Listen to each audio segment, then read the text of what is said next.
Welcome to Above the Garage.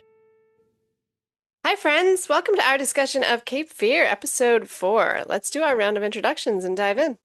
Hi, I'm Scarlett. Hi, I'm Sarah. Hi, I'm Aubrey. Hi, I'm Kimberly. And I'm Kate. This episode is called Pierced, and it's directed by Reed Morano. The cinematographer is Celiana Cardenas. So we open up at another ritualistic scene, and using information from later in the episode, we can finally piece together what's happening this time. The religion Max Cady celebrates is Santeria, and this altar he's praying at is called an Elegua altar, named for the deity represented by the clay head in the middle with shells for eyes. Cowrie shells are a major feature of rituals in this religion, and you can see them distributed around the altar as well as the drawing Zach made of Max's son, and Katie is praying at the altar in Spanish. A little more from my brief research on Santeria last night. Priests and believers in the religion focus on relationships with specific deities called orishas through rituals conducted in private homes. Animal sacrifices are used in some of the rituals, but this particular scene looks like it just fits a divination ritual. It's a sacred tradition to receive spiritual guidance, clear obstacles, and uncover destiny, since Elegua is the guardian of the crossroads and the messenger of the orishas, and as such, always consulted first. We also see more of Katie's back tattoos, a Grim Reaper-looking figure taking over much of his back, and is likely Santa Muerte, also known as the White Lady, who is a special female saint with a deep connection to the essence of death. Okay, that is a wrap on all the fascinating facts about Santeria I learned last night on Google.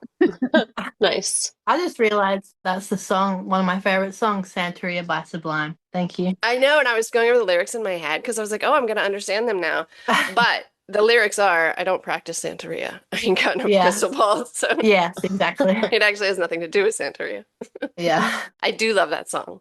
Do we think that Katie found Santeria in prison? Seems like it, since also Smiley. Yeah, they were padrinos. Mm-hmm. But that's what he says. Right. Yeah. Mhm. Yeah, so I imagine so. But I'm very glad to finally know like something about, because we keep seeing these ritual like scenes and Exactly. didn't know what it was all about. It also connects to the movies where he's like got tattoos of Bible verses and stuff on him. I think particularly the second one in 91. Oh, okay. So different religion. A different religion, yeah, but it's Similar still kind idea. of a similar concept, yeah. Yeah. Very cool. Yeah, Could you hear what he was saying enough to know what he was saying? Yeah. I mean, I'm assuming he was just praying, but he was just praying. I kind of wasn't sure if it was Santeria because I think it's in the second episode when they go like to the house and they find when the kid cuts his toe. Mhm. I'm like, oh, this looks like a Santeria ritual, but I wasn't sure if they were going to go that route or not. And then obviously it gets cleared up in this episode, so it was interesting because they touched base really well on it with what they said. Yeah. So I actually wonder about all the animals in the last episode I was in. Yeah. So now with the Santeria references, when the maybe animal sacrifices, so maybe it all ties together. Right. Yeah, that's what I was wondering. Now, the only dead animals, was it only the skunks? I'm just even more worried about the cat now. Just Me too. fucking don't kill the cat. Okay? Don't kill the cat. I was worried that when he fed him, Yes. I was like, what are you feeding that cat? I don't know. Maybe, no, I was too. It could easily be poison, but maybe because they keep doing that to us and we keep thinking it's gonna die, maybe it won't. That's true. I don't know. Wishful thinking. Yeah, because I feel like the cat's not making it to the end of the season. That's what I felt as well. Yeah, same here. To seg out of the ritual scene, Katie morphs into Tom like a bad dream. Remember, I prefer Max to Tom. And then they meet in real life. They both belong to the same club. Tom is very unpleasantly surprised to learn. He, of course, gets up to leave immediately, only stopping to ask what it was Max gave Zach on that security video in the driveway by the car, the one that Zach insisted was nothing but a handshake. But Max is very happy, delighted even, to come clean with Tom. It wasn't Max giving something to Zach. It was Zach giving Max a drawing of his unborn son, all grown up, which means so much to Max, probably truthfully, and also just to lord it over Tom. Tom is stuck on the shock of Zach talking to Max at all, much less giving him any drawing, while Max is, of course, loving every moment of this conversation. He goes so far as to tell Tom he thinks Zach really needs a father, before pulling back when Tom takes offense. As he's wont to do, Max makes it seem like Tom's crazy for taking it that way, even though that's exactly how he meant it. But Max says, no, you misunderstood. I just wish I'd had a chance to be a father. He would do anything to meet his son just for a moment. So initially I wondered if his son was actually alive somehow, which I don't think he can be. But later we learn, at a minimum, he likely has a daughter in Nevaeh. Yeah, but I also think that the drawing or the kid in a drawing, I think it looked like Natalie. Oh, yeah. That's a good call. And you're the one that's been saying that, right? Yep, that's me. They have so boned, right? Mhm. They have so boned, like at some point. That's what it seems like now, yeah. So I thought they were like siblings at first, and I no longer think that. But Wait, who were siblings? I thought maybe Max and Anna, because they talked about like the father and troubled childhood, and he came back and his dad had a new family and he was in the military, blah blah blah. Ah, But I like this other theory that you guys have come up with, which is my theory is just that they boned. That was my okay. theory. Me They too. just took it a little bit further. Yeah, we took it a bit further with Natalie being Max's kid. Oh, the daughter. Okay. Yep. I mean, that would be. Yeah, the only thing I thought about that was that wasn't she already preggo, like when she took on the case? Or I don't think we know that for sure. Mhm. I think the only thing I can think is when she was talking to her daughter, she was reflecting about like when she met the dad. Yeah. And she met Tom, Yeah. you mean? Sorry, yeah, when she met Tommy. Yeah. Yeah, she was pregnant with Natalie when she met Tom, but I don't think we know the exact timeline of when she took on Katie's case Right. Yeah, that's and how long it took for it to go into court. Okay, yeah. I don't know. I think I remember she mentioned like that she didn't know that she was pregnant when she took the case. But I could be mistaken Yeah, I think that's what she said. because I was thinking the same thing. I thought that she might be Max's kid at first because they gave me the vibe that something happened between them. Mhm. Yeah. But like I'm trying to do the timeline and I'm like, I'm not 100% sure. Yeah. I was going to say she looks a bit different from the both of them, or the son does as well. So it doesn't. I don't think it really matters with that in Yeah. regards because they've both got dark features. Yeah. And like we remember what Nicole on The Handmaid's Tale looked like, and her dad was Nick. So Yeah. Yeah, although it does kind of seem like they've cast Zach to look similar to Adam. Like that feels kind of intentional to me. yeah, that's very possible. Adam as in Max Katie's son, that's what he calls him. I don't know. It's kind of interesting because, well, I don't know how pregnant his wife was when she died, but they already had named the child and knew it was a boy, I guess, because he called him Adam the whole time. Are we supposed to doubt if he killed his wife or not? Like I've had this since I started watching. I'm also doubting. Okay. I don't remember in the movie. There's a lot of things that I remember about the movie and I wanted to catch up and I didn't. But I Yeah. think it was a given that he did kill them. And I think Yes. that's different Yes. in this one because you can't like sometimes I'm like he did it and then sometimes I'm like maybe he didn't. Yeah.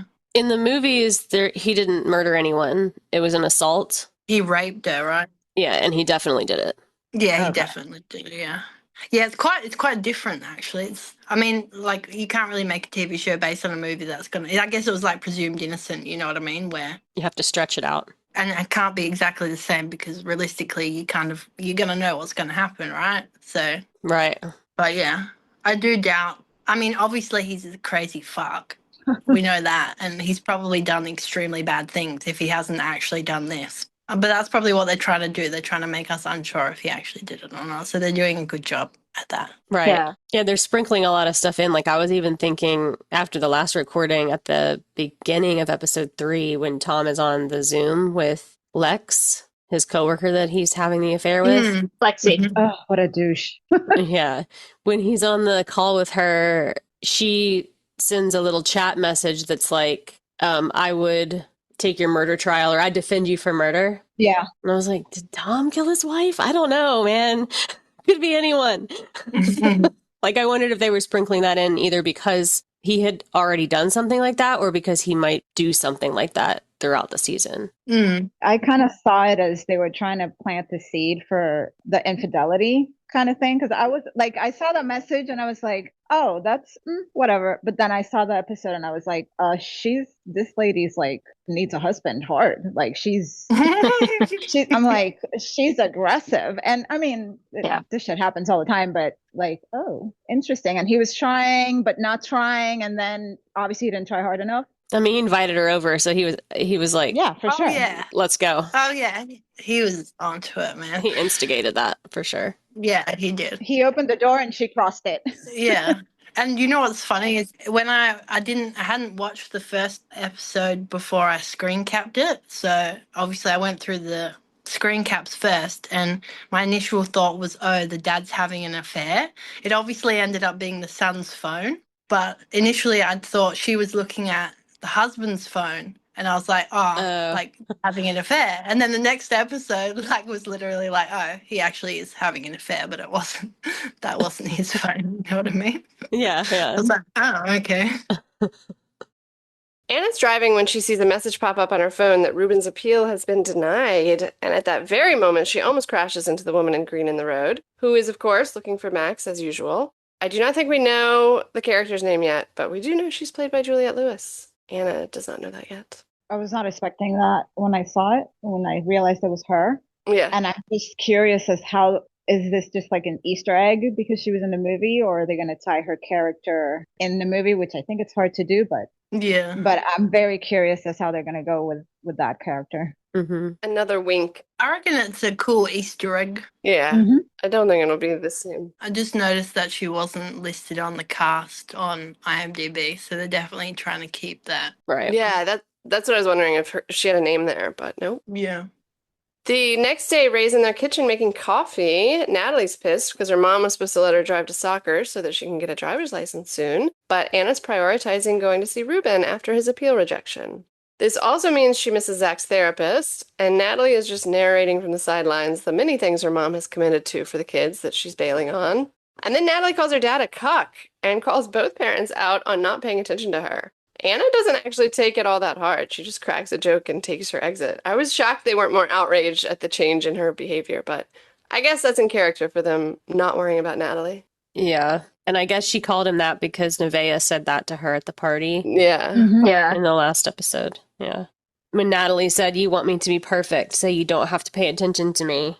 I'm like, yeah, I mean, that's literally what the mom said, like, to her when they were hugging in the last episode, or maybe it was two ago, where she was like, I can't remember the line now, but she basically just said, "Good thing we don't have to worry about, you." Mhm. Mm. No pressure. Nope. So yeah, in episode 2, Anna hugs Natalie and says, "Thank God we can always count on you to be okay." Yeah. Mm. Cool. I'm glad Natalie's already fighting that, though. Already being like, Yeah. it's wrong that you said this to me. Where she straight up said that in the scene, sort of. Rebelling. Yeah. How old are these kids supposed to be, by the way? Not only 17, but how old is Zach? Is he supposed to be like 15, I 16? think it's 15. 15, 16, yeah, that seems right. Yeah. Yeah. Ruben has given up. He's accepted he's going to be executed after his last appeal failed, and he's done.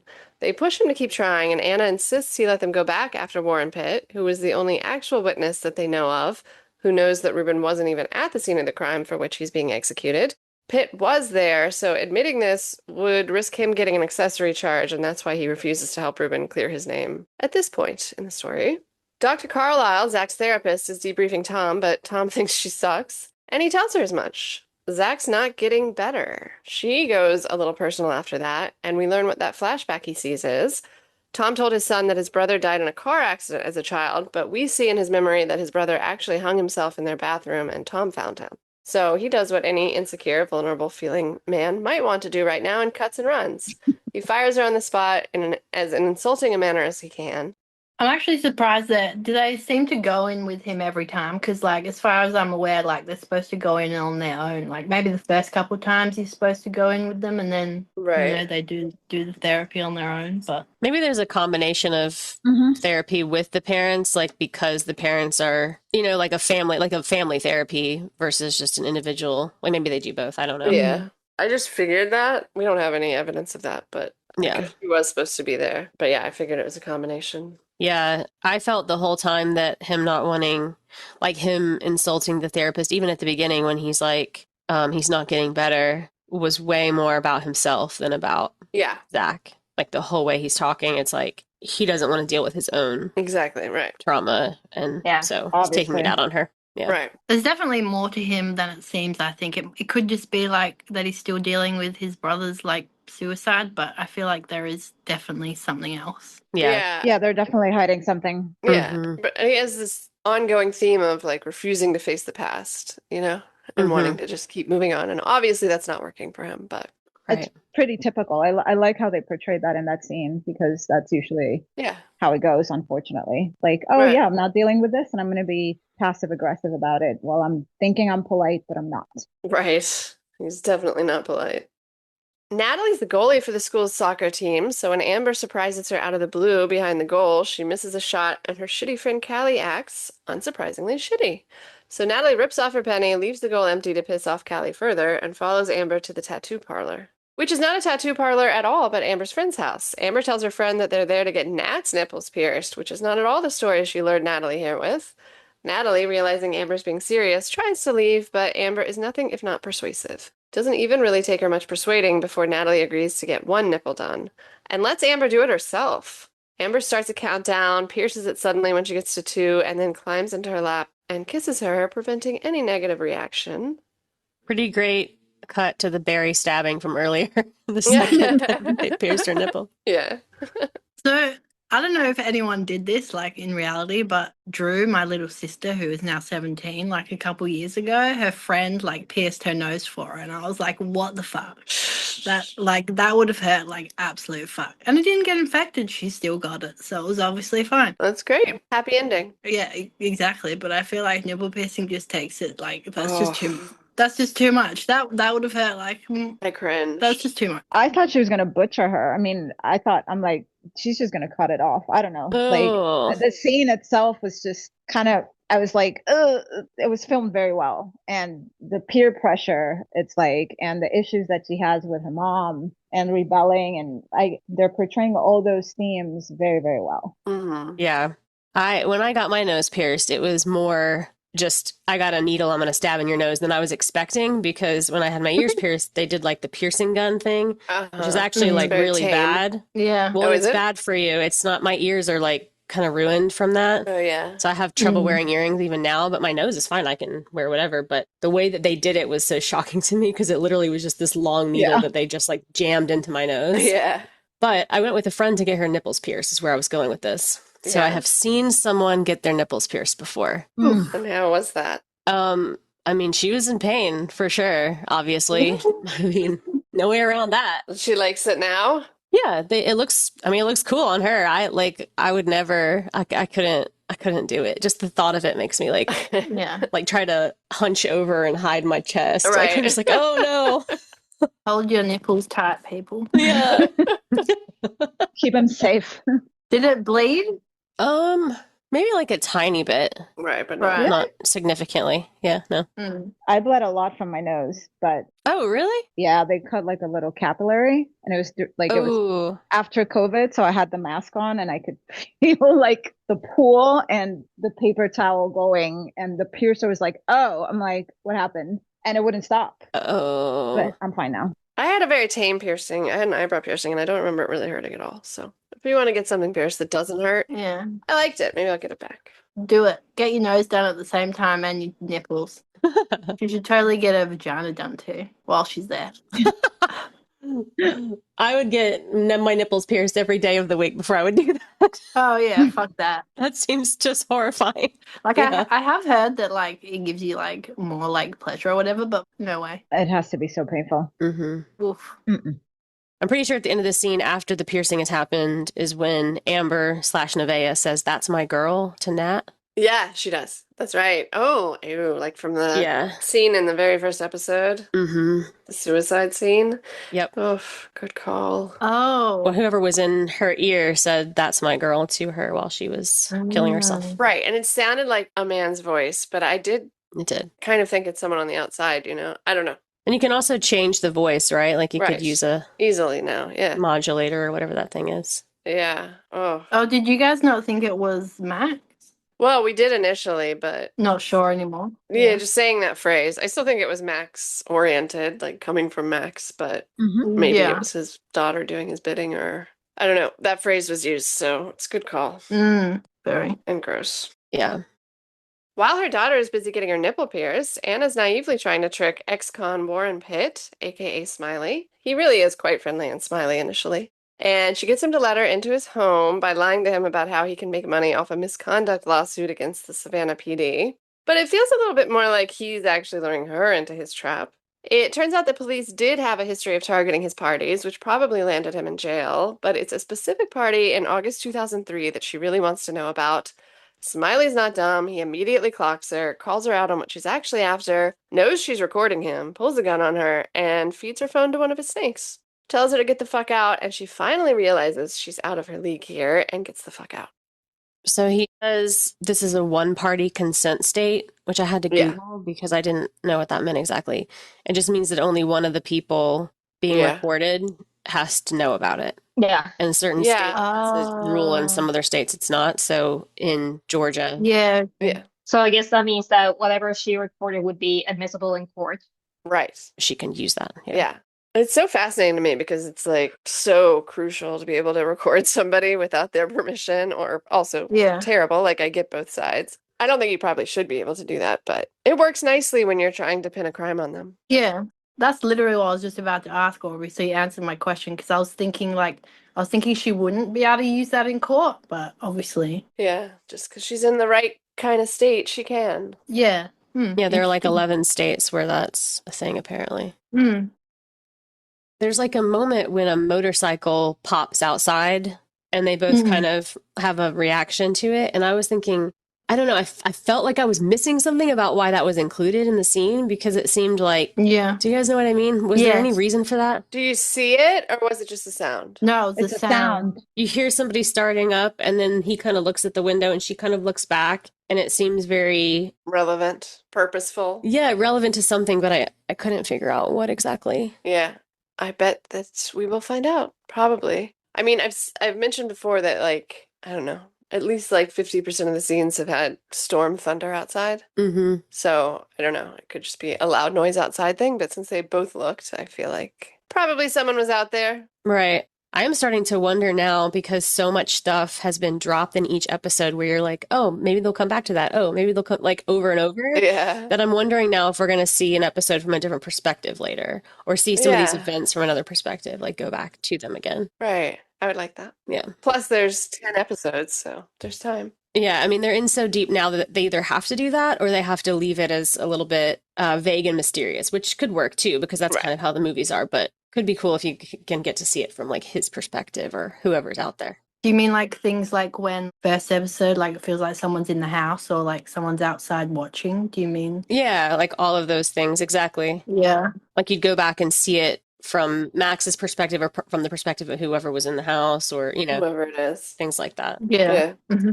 Okay, I did actually think in this scene too, though, that Anna, I mean, she put herself in danger for Ruben. True. So I Yeah. do kind of think that she cares about this. Yeah. Wait, why are we hating on her? Yeah. She's mid for everyone else. Oh, really? Yeah. I haven't had the hatred yet. Yeah. I just find her extremely not likable, I guess. She doesn't really have qualities. That's interesting. One thing that we've been saying, and this is true for Noah too, that it doesn't seem like she cares about the people that she's freeing as much necessarily. Like, especially with Byron French, she was just using him to get to the party and not caring about the fact that his mom was like, hey, there's something wrong. She just dismissed that. And then he ends up dead. And he's obviously really uncomfortable around people, and she doesn't really care about that either. So things like that. I sort of felt like she was also like persuaded a bit by her boss to do these things. I don't like her boss. That's the one that I don't like her boss either. No. Yeah, her boss is worse. I'm like, Jesus, she's very pushy and she's also been in other series that I've seen. And I just usually don't like her character. She's in Sons of Anarchy, right? Yeah. Yeah. She was a prosecutor and she's, Yeah, that's right. Yeah. Aubrey loves the actress, and Yeah, she's a great actress. I also liked seeing her in things. Yeah. No, she's great. CCH Pounder is the actress. Yeah. Just the characters. And I think she was also on The Shield, which I watched. Yeah, but I was impressed with Anna's bravery, I guess, to go do this. Like, Sure. Yeah. She's very tough. Yeah. Mhm. And I think considering that her husband is supposed to be the prosecutor, and then I compare what we've seen him do so far, and then what we've seen her to do so far. Yeah, She's the one who comes across as more, shark-like for sure. Yeah. rather than him. Yeah. Or he comes across as softer than her. Mhm. Yes. Very much so. I think maybe it's just blurry as like, what's her reasoning? Does she really care, like Kate mentioned, or does she just want, I mean, I don't know if this is not a company, but like what she's doing to be relevant for her name or for the innocence of the people that are in jail? Like, what's the real reasoning? Right. But both things can be true. I think that's the question, if she cares about the people or if she's just wanting to win and Mm. her career. Yeah, I got the impression she really cared about him in this episode, at least. Yeah, good call. And the thing with Tom, I feel like he just lacks passion the way she does for her work in whatever way, like whatever reason she has to feel that. He just seems like it's very whatever. Like, I don't get the Yeah. impression that he's really excited about his work. Right. And I think it's dulled further by the drugs, but you don't know how much it is just naturally his personality also. Mm-hmm. Yeah. Tom finds Zach in his closet, clearly acting sus, when he comes in to try and get him to go fishing with him. And then, as unsmoothly as humanly possible, Tom switches topics abruptly from fishing to asking where Zach's toe is. Zach makes a funny joke. I ate it again. But Dad doesn't laugh, despite his willingness to make toe jokes in the hospital when it was still stuck in Zach's throat. For real. Let him make jokes about his toe, dude. I know, it was funny. But back to the subject at hand. Zach doesn't want to go fishing, but he does want to go to a student art show. God, Tom is so dumb. Obviously, he has an ulterior motive here, and it's pretty obvious what that is. Tom. I do feel like Tom is just really trying to connect with his son. Yeah, he is, which is nice. Yeah. It feels genuine. Mhm. Yeah. Max Cady's holding a press conference now in an attempt to get the governor to help Ruben. Alas, the people in the audience are clearly only interested in Cady. His fan club is there, of course, as are his detractors. It seems like nobody there actually gives a shit about Ruben. Anna and Ray are disagreeing about whether they should take another run at Smiley. Ray doesn't want to, but he says he will. Max interrupts with the news that he did some time with Smiley in prison. He didn't know him, but he knows enough about him to know that the man is going to need to be compelled, not simply persuaded. And Max can help with that, but Ray turns his generous offer down. And so Ray suddenly finds Max's head in his driver's window a few minutes later as he's trying to pull out. It's comical just how far Ray is leaning away from Max in the scene, like as far away as is physically possible in a car. Max can tell he's lost Ray's goodwill for some reason and apologizes for pissing on Ray's SJLP territory. Ray replies that he just seriously doubts Max is doing this Ruben work from the good of his heart. He wants something. Max denies it, and they part without resolution. The car thing is another movie wink because both of the movies, I'm pretty sure the first time that Max Cady approaches Sam Bowden, like the first time they see each other is him doing that, like leaning into his car window because Okay. he takes his keys. So I think that's another, I love that. it's a very similarly shot scene to Right. this. So they just changed the characters, obviously, That's cool. but it's kind of an iconic scene from the movie. So yeah. So when Max leaves Ray, he says tu madre, which it's an insult, right? Tu madre, yeah, it's an insult. Like it's I don't know how to say it in English. Maldiciendo the mother, like fuck you to your mother, which is, a heavy insult. Is it basically like your mum joke? Kind of, but it's insulting. More hostile. Yeah. Yeah, Right, gotcha. He says it when he walks away from the car. Is that Mm-hmm. yeah, like motherfucker, but now Right. it's more common. But it's kind of like in that. does Ray hear him, or is it under his breath? I'm actually not sure if you heard him. Yeah. It's kind of under his breath, but I wonder if Ray would even know what he said. Mm-hmm. Yeah. Zach and Tom are at the student art display, and Zach excuses himself to obviously go find Sophia, while Tom continues wandering and finds himself watching a clip of Alfred Hitchcock's favorite movie of his own, Shadow of a Doubt, until the melee begins. Zach has indeed found Sophia. Her mom is there too, screaming at him. Tom tries to say running into them was a coincidence, and Zach immediately blows that by saying he came to see her. Zach clearly wants Sophia to forgive him, and her mom tells him to sit in his guilt and stay there. I was thinking about you, Kate, with Tom's voice to text because now it's really Period. grating on me. Really. Yes. The first time it was kind of funny, like it was eccentric. I thought, Yeah. I mean, people do that obviously, but it's like I the only know. way that he texts is voice to text Yes. because he does it every time when he's like just standing. Like most people do it if they, I don't know, if you're in a position where it's Have a difficult to reason. text. Yes. Yeah, but Yeah. he's just doing it like standing in the middle of his kitchen or whatever. Yes, it just irrationally angers me. The funniest thing is when he's like the sentence finishes, so he's like period. Like Period. That it just is. makes me Yeah. laugh. Uh-huh. It's like what? Yeah, that was funny. Question mark. He does commas, all of them. Yeah. Actually, my daughter does the whole voice to message thing, and I hate it so much. I just want to disable the whole thing. That's funny. I think of it as like an old person thing because my father-in-law does it, and I'm like, all right, fine, I'll give you a pass because you probably can't see the screen that well, whatever. But like people that can see the screen, I don't know, drives me crazy. No offense, Violet. It's okay. I give her a pass because I love her. They've obviously rushed home, and Tom's trying to talk to Zach about the utter badness of his decision.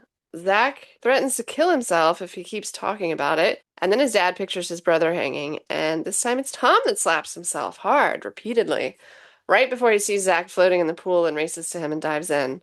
Zach claims he's doing Dr. Carlisle exercises that holding your breath underwater calms you, but he surely knew how it looked. I doubt calming himself was his entire motivation, but maybe. Especially after the threat he just made about the oven. Like he was Yeah, Yeah. trying to get that attention, I guess. exactly. Yeah. And it's kind of like what Max Cady does when he like says something that obviously means one thing, and then he's like, "What? Oh no, I didn't mean that by it." I was like, "Yes, you did." That's a good connection. Yeah, definitely. I feel like Max is encouraging Zach to fuck with his dad, but we'll see. Anyway, Tom asks Zach why he needs Sophia to forgive him so badly, and Zach just insists that he's not who she thinks he is. Tom gets a little real with Zach here, shares with him how hard the change of his brother's death was for him, though he refers to it as a crash again instead of the truth. And Tom tells him the way he got better was just by focusing on the man he wanted to be and making that happen. Why he hates reflecting on the past. Tom takes a nice long pause before he says the word crash, though. Yeah. I wonder if it's even a bad thing that he's not told his son this. At this moment in time when his son's like suicidal, I don't know that it would. Yeah. Or not suicidal, but he's worried his son's suicidal. Mm-hmm. I don't know if knowing it's in your blood is going to help him or not. As a mother, if I think of having a relative or close relative who committed suicide, I don't think I would tell my kids until they could understand it more. So maybe not until they are teenagers. Right.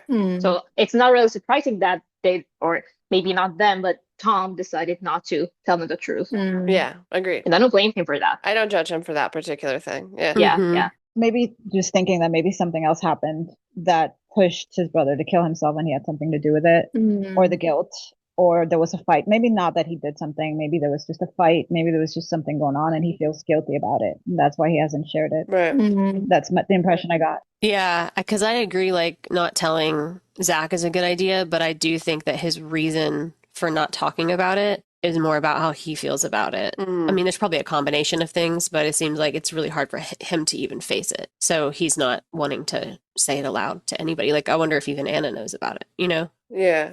The slap thing that you already talked about, I liked, like, showing that, okay, this is where Zach's getting it from, I guess, right? Because I feel like Zach probably has seen his dad do that. Right. Which, but yeah, seems like it now. But then that makes me wonder why Tom, I don't know, the way he reacted to Zach doing that in the first episode or whatever that was.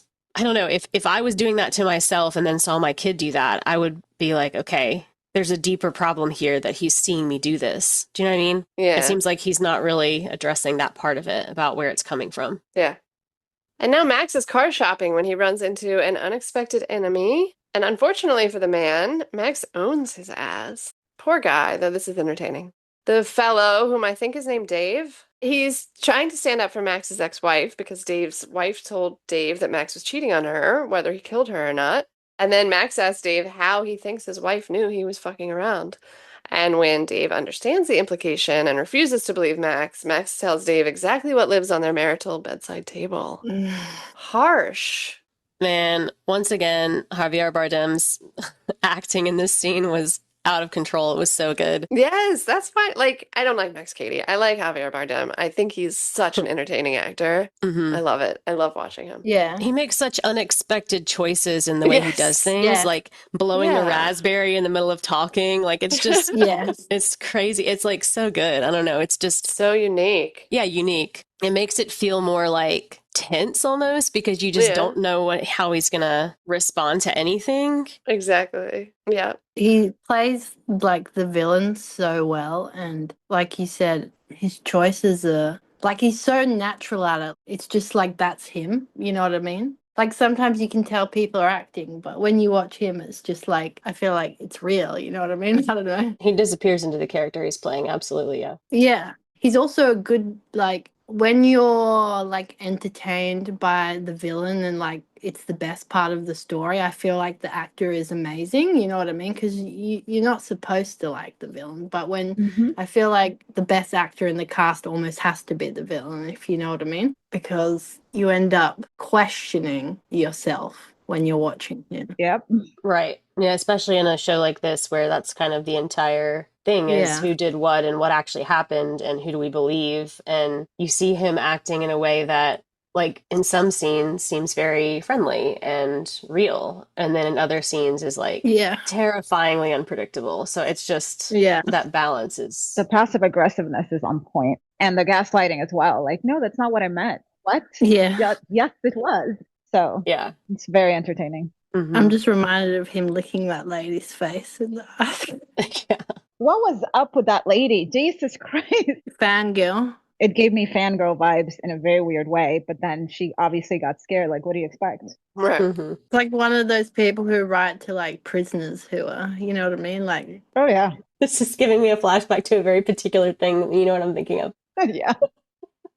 wait, what are you thinking of? Nick fans write to serial killers in prison. That was the thing that Yeah. got told on Reddit. Oh, yeah, Yeah. yeah. Fun. The Max Katie, did they name themselves? Was there a name for their group in that press conference? Somebody said the Katie Hawks Yes, that's it. So I was like, is that the name for the for fans the of Max fans, Katie? super That's fans. funny. Yeah. Or is that like a school sports team? Yeah, I think it's his fans. I think we should go to Yeah. Reddit and see if there's a sub for this, No, I can't. just out of curiosity. just called Katie Hobbs. Yeah. Oh, I hope so. If anywhere, it would be Reddit. Oh, and at the end of that scene, to make things worse for Dave, the manager or owner of the car shop comes up, angry at Dave's treatment of Max, and assures Max that he'll give him a great deal. They don't hold grudges against freed convicts here. I really like when he calls that one car that he wants the prom queen. Yeah. It's good. Yet another movie reference, but the way that Max Katie is dressing with the like, is that a Bermuda hat? I feel like it's like a hat where you go on summer vacation with your like family and you're gonna have an affair with the younger lady. Do you know what I mean? Yeah. Like when someone goes on like a summer holiday to like, I don't know, like a small town, like beach, like kind of like The Affair, Kate. I know you've watched that.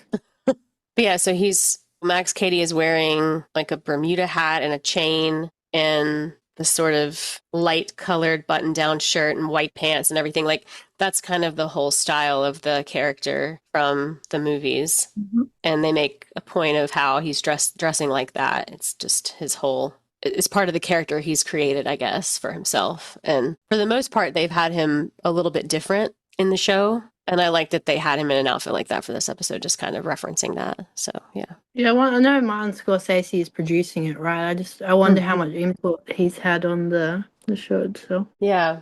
It's nice that they got him to do that. And Spielberg, right? Yeah, and Spielberg, yeah. Iconic. Yep. Meanwhile, Natalie's blindfolded but very happy post nipple piercing and what seems like a lot of weed, probably, until Amber takes the blindfold off and she realizes they're outside Callie's house. And Amber wants to be inside Callie's house, so that's exactly what they do. Amber makes it a little weirder, mixing Natalie's lust for Callie in with everything else, while they make out on Callie's bed. Damn, Natalie, she really took a hard turn from good girl, courtesy of Amber. Mm-hmm. Also, I was scared for her nipple piercing, like laying down on her chest like that. Oh, I Yeah. know. I thought of that too. Oh, I don't know anything about nipple piercings, but that just doesn't seem like you should do that right then.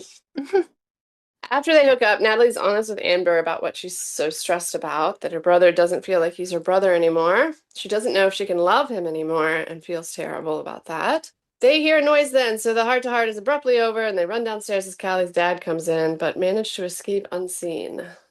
Did we see Amber take the knife out, ready to pounce? Yep. Yeah. I was like, Jesus. Okay. Well, because earlier she was like, if they come home, we'll just kill them, right? Just kill them. Yeah. Oh, right. Yeah. She says this quote-unquote jokingly, but not. So Yeah. I was like, oh, I kept thinking, I'm like, something's going to happen and she's going to go to jail and her parents are lawyers and it's just going to take a horrible turn. All right, Natalie, yeah. Also, did you guys see her take out the device that she says can like scramble security systems Mhm. when they wanted to go in? Yeah. So this is something right. that she could have used to get into the Bowden's house as well. Right. Yes. Their system has been scrambled like nonstop, so you're right. Yeah, It's almost yeah, certainly exactly. that. Good call. Mm-hmm. Anna's in her car, leaves a message for Max that she wants to take him up on his offer to compel Ruben, but first he and his dog and heart-shaped glasses have a loose end to tie up. I don't know why, though. He humiliated this Dave fellow enough. Can he not just leave it? I just want to comment that I like the dog and I think he's adorable. Yeah, Yes. he is. I love the dog. And I just want to give him a big squish on his big fat head. I know. I really do love that dog. Whoever cast the dog did a perfect job. He's so chill. I love him. Yeah, and I feel like he wouldn't hurt the dog, so I think he's safe. Right. That's why I said they should gift Katie their cat, and then he'll take care of the cat as opposed to killing it, which he might do otherwise. Yeah. First of all, this look with the heart-shaped glasses, he's serving. Like, Yes. it's so good. I love it. Who can pull that off? That's amazing. It's great. I have some of those, but mine aren't nearly as cool as his. It's much cooler on him. I've seen a lot of people in heart-shaped glasses, and he is by far in a league of his own there. He looks great. Yes. I really liked the way this whole segment, him putting the glasses on and the zoom in on the watch that goes to like the little circle. It's following the watch. Yeah, that was interesting. I don't know. It feels kind of like a spy 50s. There's like the music matches with it. James Bond. Yeah, that whole sequence was really cool. I enjoyed that. And I like that he continued to wear the glasses like to meet up with Anna too. Like he's just rocking them for the day. He realized how good he looks in them. Yeah. He meets Anna on a very picturesque bridge, the first time she's met the new dog. Max agrees to help Anna after he aggressively, kind of violently kisses her. Says he's been thinking about that for years. So maybe that's what happened between them that he said he would never reveal. She warns him not to do that again, but otherwise doesn't react as strongly as one might expect. Exactly. She did not pull away. What's going on here? Yeah. Yeah. Oh, yeah. And when she left, she was conflicted. Yeah, exactly. She wasn't totally surprised or totally like grossed out by it. Turned off, yeah. It gave me the vibe that she was, I don't know, like she was not conflicted. It's like the best way that I can describe it. When she was walking away, like Yeah. not mad, not grossed out. Like, did you like it? I don't know. It was weird. It was definitely a vibe of this is not the first time this has happened. For sure. Exactly. Because the phrasing of the like, don't do that again was like, I don't know. It seemed like the sort of thing you say to someone who you've had something with and then they try to rekindle it or try to go back to that. And then you give him a pass for the one. Exactly. Yeah. In one of the episodes, he tells her, like, we were friends. You know, we were friends. And then there was one day where I saw that changed. I think that was when they were like in the hotel when she was getting that deal. I think it was episode 3 and they're talking at the diner. And it was interesting because he was like, we were friends. So that gives you the idea that obviously with the defense, they shared stuff. So it kind of makes me wonder if she had something going on with Max and then something started with Tom. And that's why she turned the way she was acting with Max. He said the secret that they have between them is, I'm pretty sure has something to do with the case. They're like, you know, nobody knows what we did. Yeah. Right. That part to me seems like some kind of evidence burying or evidence creating that they may have done to push the case the way they wanted it to go. So I actually have a question. So in the US, in theory, what happens if a lawyer has an affair with her client? Like a client accused of murder. What happens to her? Mistrial. Mistrial should be a I mistrial. assume. But then somebody that really wanted... Wait, does a mistrial mean you have to do it all over again? Yes. Okay, so yeah. Isn't that what's happening? Not the same thing, but with the Murdo trial, it was just the clerk talking too much with the jury, but I think they have to redo the trial again, which is crazy. Right. When I was on jury duty, I caused a mistrial. Aubrey, what did you do? That's kind of like oversimplification. The entire jury caused a mistrial because we misunderstood. Like, it was a case where people were just seeking monetary restitution. Is that what you call that? Yeah. Sounds right. They just wanted money for an accident that had happened, and they were like fighting over whose fault it was. And so we were in the back discussing it for like hours, trying to figure out whose fault it was, like drawing diagrams. Like we went way too deep. I had a nerdy jury. But, you know, we were trying to do it right. And so then at the end, we figured out that they were both like, there was a percentage of blame that we assigned to each person. And apparently you can't do that. Like one person has to pay and the other person. All the blame. Yeah. Right. We didn't understand that. And so then because they realized we didn't understand that, they threw the whole thing away and sent us home. And I was like, sorry, guys, y'all are starting this over again. That's funny. I just want to say, does anyone else find it interesting that like she also seems to be okay being alone with him? Like she seems scared occasionally, but also it feels like she's not that uncomfortable being scared. Yeah, alone with him. Yeah. So it just feels like there's a lot more past history. Definitely. I think maybe even she likes it somewhat. I don't know. She doesn't mind it. Definitely Yeah, doesn't she mind doesn't it. mind it. It gave me the impression that what bothered her was the way her boss was pushing for him to be involved in her job. That was what was bothering her. But now that she's on board, like she went on a trip with him. But she still thinks that he made her son eat his toe, right? So, like, Yeah. I don't know. I can't reconcile all of this. And her husband, like realistically, her husband should be like absolutely fucking Absolutely not. Yeah. Like, what the fuck? It's all crazy. I mean, she can do what she wants, For but sure, but I'm surprised he's not concerned for her safety. yeah. We like want more like pushback. Yeah, Well, he had the night off with his coworker. that's true. I was Oh. happy for that. Yeah, that's all he needed. That's all he wanted. That's true. Also, Tom just does not seem that clued into things. Like, I mean, Yeah, that's the problem. obviously he got upset with the people at the pool or whatever, but it's like it's in these bursts of time and then he just goes on about it, like Right. acting like it's not happening, kind of. Anna and Max pull up to Ruben's house in separate cars. Max tells his dog to watch the car, and it's another beautiful landscape scene. I love it. He tells Anna what Ruben and he had in common in prison, a padrino, a kind of spiritual guide they both believed in. She walks up with Max to the house, which seems unwise, but Max tips his hat and Smiley lets him in. Max immediately makes nice with his snake. Smiley thinks he's going to upset the snake, but Max is right. She seems to like it. Smiley warns Anna not to talk about the dead girl again, and then Max starts talking about their religion, Santeria. He calls Smiley the Santero of Abadala, the Orisha of peace and justice, as he tries on another snake. He's surprised that Smiley would let a man die for a crime he didn't do. Smiley does not like Max talking about this in front of Anna, but Max continues. Max says he was crowned by Chango, the Orisha of thunder, vengeance, and the ferocious correction of injustice. Anna excuses herself then, right before Max puts a knife through Smiley Snake's head. That's awful. Stop killing animals! Yeah, remember when you were like, he wouldn't do that? Yeah, I know. Oh right? yeah, we were literally just saying he's not. God, it's awful. Yeah, it's so like quick, the movements. I don't know. That's like a thing I keep thinking about him is that he'll just be so composed and then strike out and do something. Right. Like a snake. So unpredictable. It's terrifying if you're around him. They tussle and he's holding a knife threatening him. And that's the last that we see of that scene. Again, the colored light, the lighting in Yeah. this scene. Beautiful. He was going to take his eye out, and I was wondering what happened. Like, did he take Right. the eye out? Did he kill him? What happened? Would like to know. The lady in green is back, has been following them, calls Anna his new whore, and then says she told Amy to stay away, and she told Melissa too, but they didn't listen. She's videoing Anna this whole time, before she puts the camera down and warns her to stay away from him, and then she runs back to her car just before Max comes strolling out with Anna's phone, and a very straightforward recording, naming who actually killed Maya Cook, and the fact that Ruben Ramirez was never even there. He doesn't tell Anna what he did to get it, just tells her use it or don't, it's up to you. Morals are a slippery slope, indeed, because she's going to end up using it.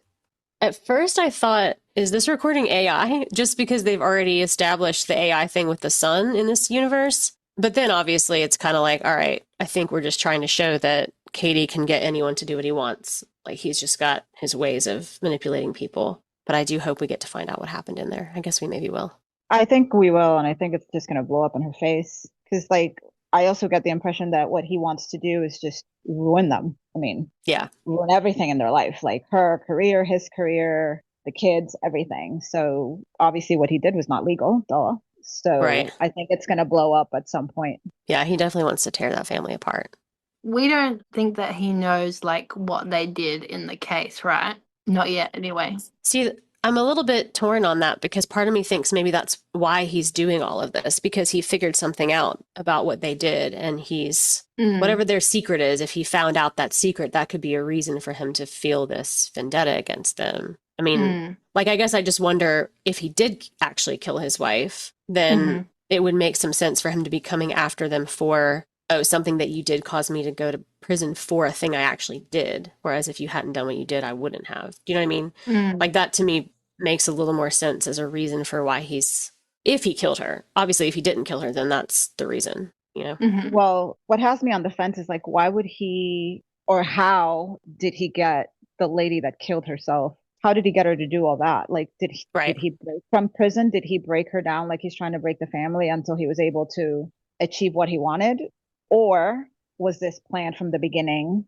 And, she had the murder weapon because he gave it to her. Like, that's why I'm like, okay, what's going on here? Yeah. If it was planned from the beginning, I would think he wouldn't wait 17 years, but I have no idea what's going on. Yeah, it seems like he must have had some contact with someone that helped him to achieve that. Yeah, the murder weapon had to have been left somewhere that they knew, or someone else did it and had it. Yeah. Mm-hmm. Or maybe the daughter Right. planted it. I assume she was a big part of it. Yeah. Yeah.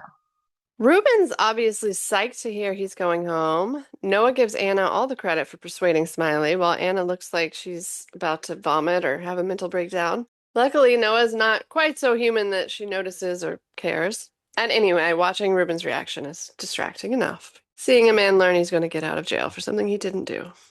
I don't know if this means anything, but in both the scene where Katie is attacking Smiley, or she doesn't know what he's going to do, but she leaves the house and says, I need to get some air. Mm-hmm. And then in this scene, she says the same thing. Like, I need to get some air out of this room. Mm-hmm. It's like she's responding to the effect of what happened in the previous scene in the same way. Does that make any sense? Like in the previous scene, she left probably because she didn't want to see what he was going to do, right? Like, do what you need to do, and I'm just going to pretend like I don't know about it. Mm-hmm. And then in this scene, now the result of that is that Ruben is going to be freed. Right. But that's also kind of like, okay, the reason for that is whatever happened in that house, and I'm going to leave the room because now I'm thinking about that. I don't know. Yeah. Something connected there with me. No, that makes sense. For sure. I think that's exactly what it is. I also when she left the house, he was just talking about his Orisha being ferocious, correction of injustice. So I think that that's probably making her scared too, which was probably intended by Max. Yeah. Zach's drawing a really good fish in his bedroom, thinking of a memory of catching it with his dad when he gets a call on his phone from Sophia, who is not forgiving him. Instead, quite the opposite. She assures him she never will and that he is a bad person. She even unblocked his number to say all that. Zach doesn't take it well. He starts hitting himself repeatedly and then goes back in the closet his dad found him in earlier, texts Angel X that he needs to see her now, and conveniently, she's free. So I guess Anna's not really watching that phone the way she should be if she was going to do it to begin with. But wasn't that the burner phone that he texted Angel X on the second Oh, time? yeah. I forgot he had a burner. So yeah, I think the burner phone is just hanging out in the closet. And so that's probably what happened with when Nevaeh texted under duress at the diner to say we can't see each other anymore. And then it's cool, just go to the burner phone now. Yeah, exactly. Yeah. Good call. Ray calls Anna with some intel on Nevaeh Valentine. Big intel. Turns out her mom was a prison nurse who was sleeping with Max Cady. And that makes Nevaeh, highly probably, Max's daughter. The episode ends with her lighting a candle with Zach and saying, let's play, as she blows powder in his face. I Googled this concept in Santeria, and there were two responses. Traditional Santeria powder, where priests blow powdered eggshell onto practitioners to cleanse negative energy. Or the second option, and illegal drugs are not typically used in this religion, but there are documented criminal scenarios where a toxic powder containing scopolamine, probably butchered that, is blown into a victim's face, inducing a zombie-like state of compliance, confusion, and amnesia. So probably that's why Zach ate his toe. Yep. Do we think that Max knows about what his daughter's doing? Yeah. Yes. I think he does. Yeah, I do too. I just wonder how she got into the Santeria as well. Maybe the nurse also practiced it. Right. I mean, a lot of people practice Santeria, but... Or through Max. Yeah. It's interesting how because they did their research. I mean, what they've said about it, it's pretty on point with the Chango and the Orishas and all that stuff. So that's cool. Like that turn. Mm-hmm. It's not always a negative religion, by the way, but... No, it sounds very much positive otherwise. But it's done, it's people use it to do what they call trabajos, which are negative, like you don't want people to do certain things to you, and that's why there's animal sacrifice and stuff like that. So like with every religion, there's bad and good, but it's more known for the bad things, for los trabajos and stuff like that. Yeah, I swear it's always shown in crime shows. For example, I think Dexter was also on Dexter. It's always about the animal sacrifice and different animal parts and animal bones and leaving dead animals to whichever place especially places where somebody you really don't like or somebody you hate lives, and yeah. That's the issue. Mm. The animal sacrifices for me are a big no, because how can you do something positive while doing something negative? Mm. But that's their belief system. But it is used a lot, and it's scaled. Like you can go up. But yeah, I wonder if they're going to talk about Babalao, which is like the priest, which is usually who you see in white, if it's going to come out, because it's such an important part of it as well. What do you guys feel about her being his daughter? I just think that she's the one that moved the things in order for what's going on, what we're seeing to happen. Yeah. Like yeah. she's the one that helped him. I just don't know how, because obviously he was already in prison. He was in prison for 17 years and she's what, 15? If that's his daughter, I don't know. Like how did the connection, how was he able to manipulate her for her to do his bidding? Obviously he's a master manipulator, but I just wonder if we're going to find out how that happened. Yeah.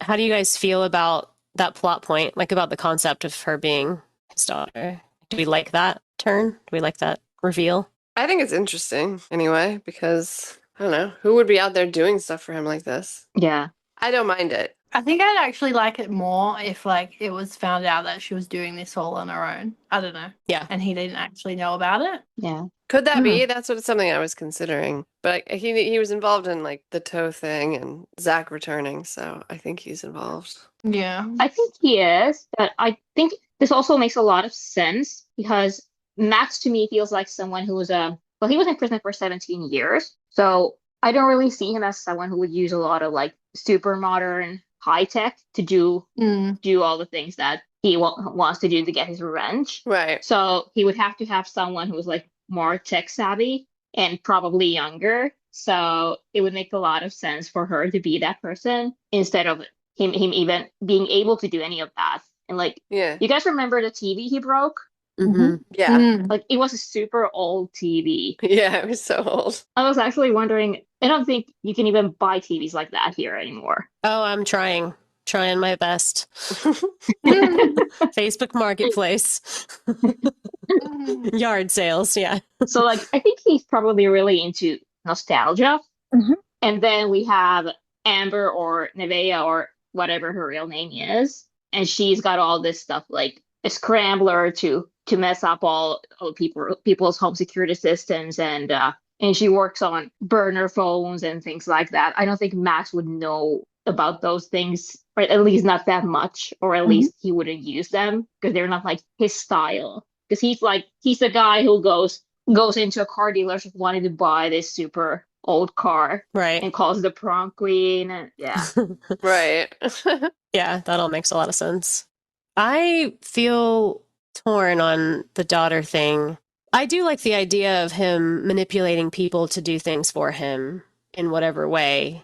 I think that the show has given us a lot of clear evidence that he's good at that. But I don't always love this sort of generational evil concept where it's like, yeah, I see that. You're the daughter of a kind of messed up person, and so now you're messed up as a result of that, even though there's something about that kind of, I'm not sure if I'm going to like it or not, but I am remaining optimistic about where they're going to take it. But I could see her being very angry about having her dad taken away for so long, especially if she believes that he was innocent. But I agree with you in that way that you're saying. It's not my favorite thing to see. Yeah. There's a plot point like this in Good Girls Guide to Murder Season 2, which I just finished with my daughter, which I will not spoil, but made me think similar things. Just, I feel like anger needs to be a component of this. Righteous anger. Yes. Righteous. But I don't know. Anything could happen. Yeah. Do we have an idea as to why, obviously she doesn't have a name yet, why she's singing the song and why does she have that dog collar? Juliette Lewis. Thank you. Yeah, she's not just one of his like fangirls, obviously, because she knows he was, caged as a kid or whatever. I think maybe she's his sister. I think we talked about that. Yeah, that's what I was thinking before. Okay, interesting. But it feels like she's like territorial over him, sort of in a sexual way, or maybe just a sister doesn't want that's true women around him way. I don't know. It's all weird. I think, was it you that said that about the sister Kate on the last episode? Because I was like, I've been thinking about that since you said that, or someone said that. Yeah. I mean, because she seemed to have like a shared childhood experience or memory or But she's fucking with him mean, too. She's being awful. You see that flash where he's in a cage?